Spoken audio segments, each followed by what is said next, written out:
শরতের জবাকে চলচ্চিত্রে আনার ভাবনাটা সেটা হলো এই যে 3বার শরতের জবা আপনাদের সামনে এসেছে, আমার ভক্তরা পড়েছেন, পাঠক পড়েছেন, সবাই আমাকে বলেছে যে শরতের জবার মধ্যে একটা থ্রিল আছে, সাসপেন্স আছে, ভৌতিক আবহ আছে, রহস্য রোমাঞ্চ আছে, প্রেম আছে, গান আছে। তারা চান আমি লেখালেখিটা চালিয়ে যাই এবং তারা চান যেন শরতের জবা পর্দায় আসে। তো প্রথমে আমি ভাবছিলাম আসলে যে এটাকে নাটক বা টেলিফিল্ম আকারে কিছু একটা করবো।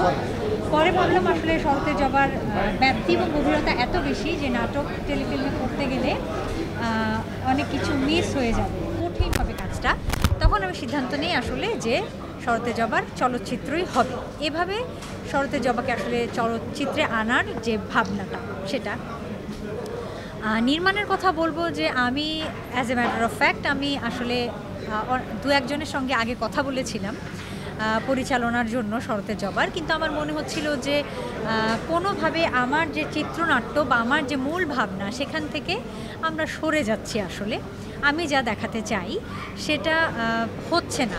আসলে গল্প আর সিনেমার পার্থক্যই এখানে যে গল্পের বইয়ে আমরা একটা লাইন বা একটা প্যারাগ্রাফ পড়লে নিদ্রা হয়তো যেটা দেখবে বা ভাববে আমি হয়তো সেটা দেখবো না বা ভাববো না, আমাদের স্বাধীনতা আছে। কিন্তু ফিল্মের সীমাবদ্ধতা এখানেই বা মজাটা এখানেই যে ফিল্মে যেটা দেখানো হবে সেটাই আমরা সবাই দেখবো একসাথে।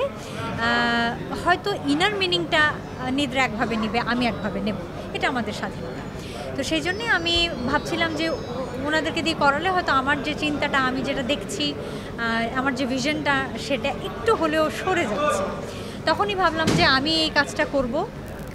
আমার সঙ্গে উপদেষ্টা পরিচালক হিসেবে সুমন ধর ছিল, ডিওপি খায়ের খন্দকার ছিল এবং পিউয়ের কথা বলতেই হয়, কস্টিউম ডিজাইনার। এরা তিনজন আমাকে ভীষণভাবে সাহায্য করেছে, না হলে কঠিন হয়ে যেত কাজটা। কারণ আমি 6 বছর পর অভিনয় করেছি, অভিনয়েরও একটা আনন্দ মিশ্রিত চাপ বা ভয় ছিল যে এতদিন পর কাজ করছি, হ্যাঁ করতে পারবো কি না। তো আমি আসলে 2-3 ঘন্টা করে ঘুমিয়েছি, সত্যি কথা।